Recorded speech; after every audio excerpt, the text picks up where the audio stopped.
In the heart of Africa, nestled among the rolling green hills and ancient forests of eastern Nigeria, lay a village unlike any other.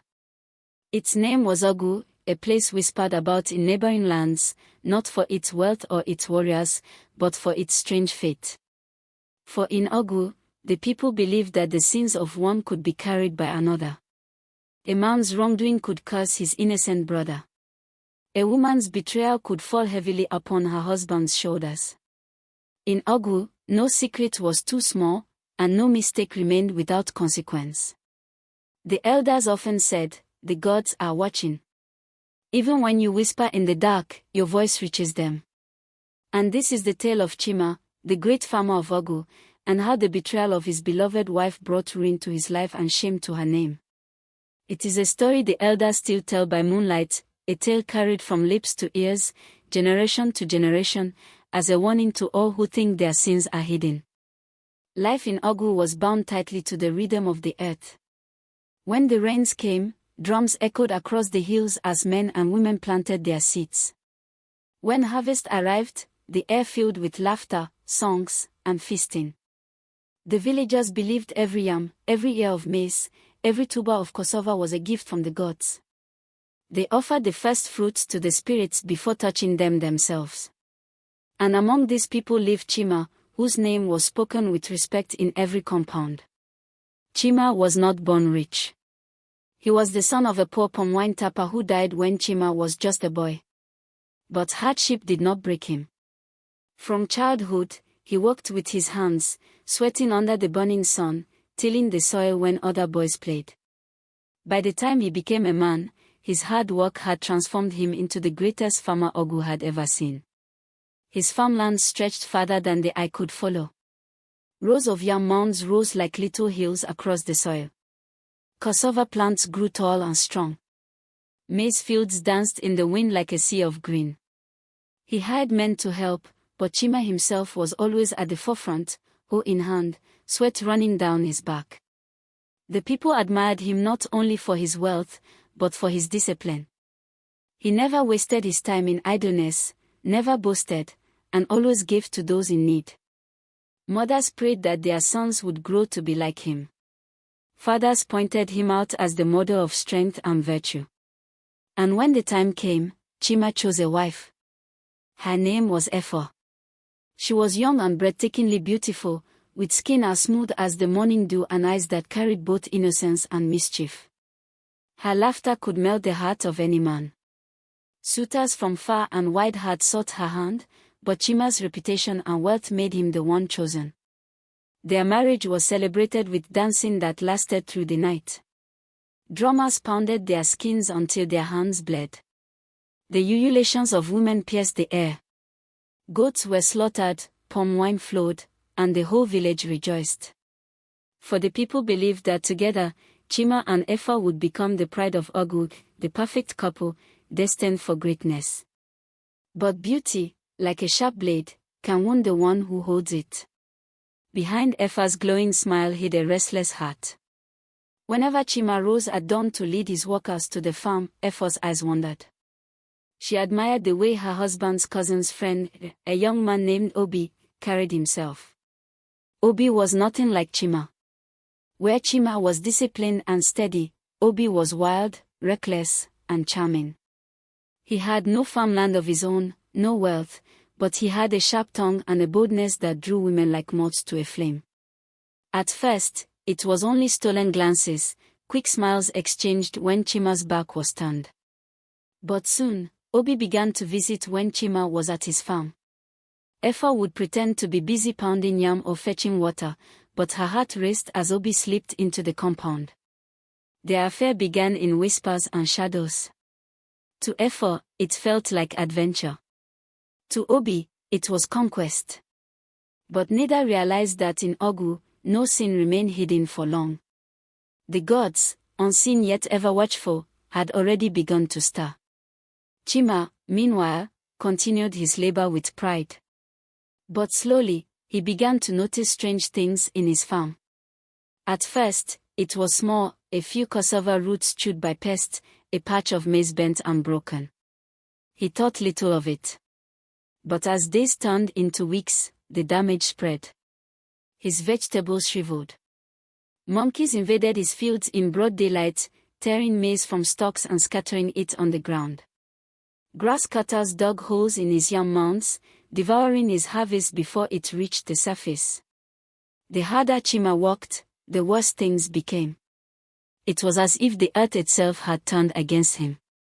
One morning, Chima arrived at the farm only to fall to his knees in horror.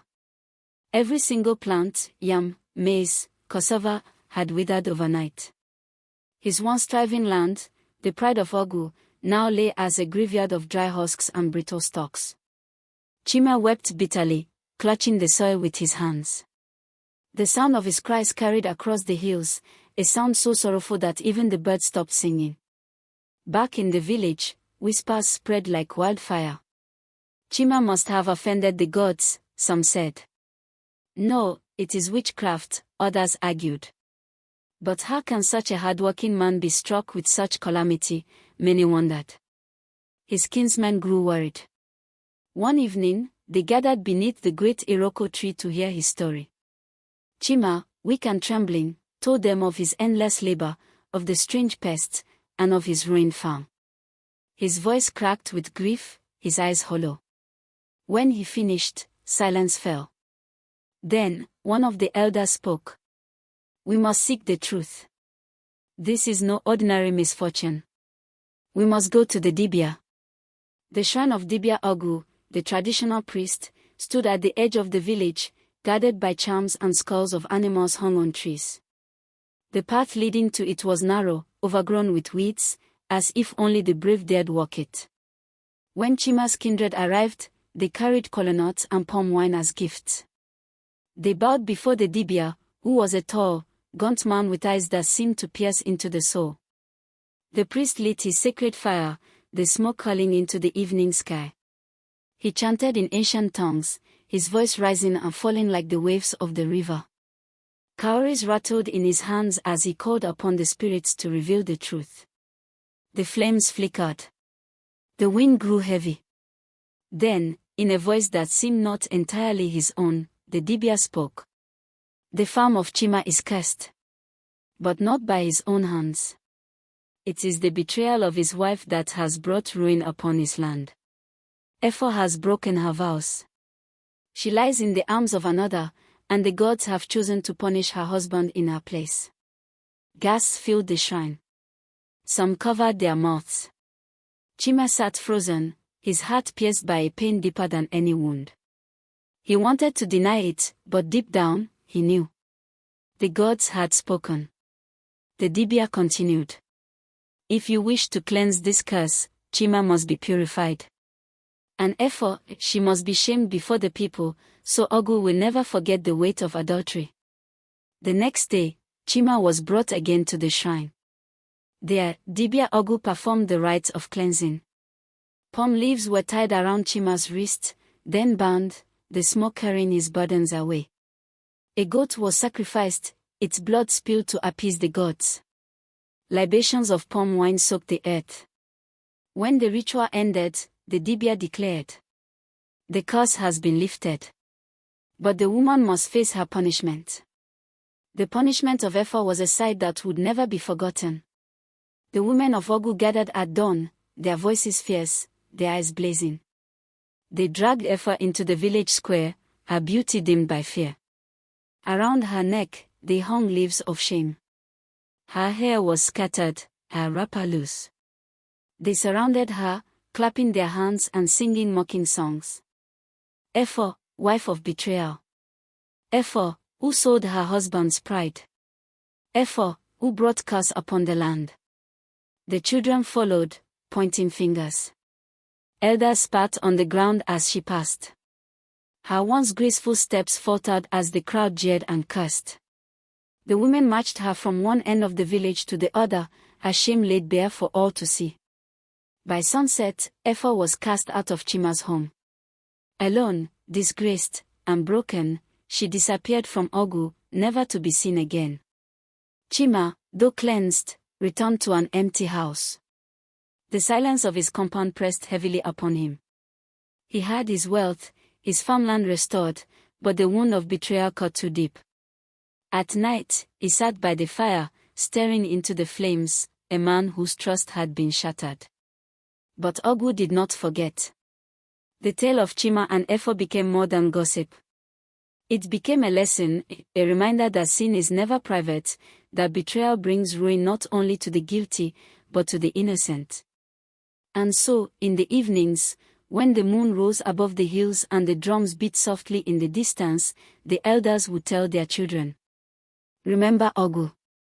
Remember Chima. For in this village, another sin can become your burden." Thus ended the tale of Chima, the man who paid the price of another sin. But in truth, it was not only his story. It was the story of Ugwu itself, a reminder that the gods are never blind, that every choice echoes through the land, and that no wrongdoing remains hidden forever.